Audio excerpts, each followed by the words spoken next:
অর্থের প্রলোভন দেখিয়ে ঢাকায় লোক জমায়েতের মাধ্যমে অরাজকতা চেষ্টার অভিযোগে বিভিন্ন স্থানে চেকপোস্ট বসিয়ে তল্লাশি চালিয়েছে পুলিশ।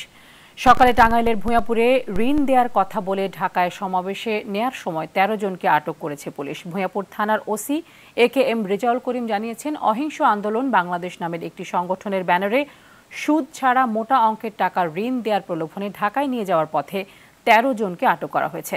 তাদের বিরুদ্ধে মামলা প্রক্রিয়াধীন রয়েছে বলেও জানিয়েছেন তিনি। এছাড়াও সকাল থেকে ঢাকা আরিচা মহাসড়কের ধামরাইয়ে চেকপোস্ট বসিয়ে বিভিন্ন যানবাহনে তল্লাশি চালানো হয়। পুলিশ জানায়, বিনা সুদে ১ লাখ থেকে কোটি টাকা পর্যন্ত ঋণ দেওয়ার প্রতিশ্রুতি দিয়ে রাজধানীতে গণজমায়েত করে অরাজকতার পরিকল্পনা করছে এমন তথ্যের ভিত্তিতে চেকপোস্ট বসানো হয়। এ বিষয়ে জানাতে সাভার থেকে যুক্ত হচ্ছেন সহকর্মী জিয়াউর রহমান। জিয়া, যেই অভিযোগে আসলে যাত্রীদেরকে গ্রেফতার করা হয়েছে এবং যেই উদ্দেশ্যে তারা ঢাকায় আসছেন, এই বিষয়ে সত্যতা পেয়েছেন কিনা এবং এখনো গাড়িতে তল্লাশি করছে কিনা পুলিশ, জানাবেন।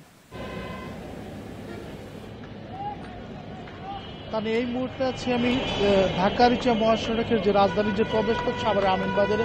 আমরা যেটা দেখেছি যে সকাল থেকে পুলিশ তল্লাশি চালাচ্ছেন। আপনি যেটি বলেছিলেন যে ঢাকার সোহরাওয়ার্দী যে অহিংস গণ অভ্যুত্থান বাংলাদেশের নামে একটি সংগঠন, সেটি যে তাদের যে সমাবেশের ডাক দিয়েছেন এবং সেখান থেকে তারা যেটি সাধারণ মানুষকে বলেছেন যে এখানে ১ লক্ষ টাকা থেকে ৫ লক্ষ বা তার অধিক বিনা শর্তে ঋণ দেওয়া হবে। সেই প্রলোভন দেখেই মূলত সাধারণ যে মানুষ তাদেরকে ঢাকামুখী নেওয়া হয়েছিল। আমরা যেটা দেখেছি যে ঢাকা জেলা পুলিশ সুপার সাভার আমিনবাজার, সাভারের জাহাঙ্গীরনগর বিশ্ববিদ্যালয়ের সামনে এবং ধামরাইয়ে বিভিন্ন পয়েন্টে তারা এই ধরনের যে সাধারণ মানুষকে প্রতারণা করে ঢাকায় নিয়ে যাওয়ার যে প্রলোভন, সেটিকে রুখতেই তারা অভিযান চালিয়েছেন এবং সেখানে তল্লাশি চৌকি বসিয়েছেন। আমরা যেটি সাভার থানা অফিসার ইনচার্জ জুয়েল মিয়া আমাদেরকে জানিয়েছেন যে তারা 2টি বাস আটক করেছেন, যেখানে তারা 57 জন নারী পেয়েছেন এবং 17 জন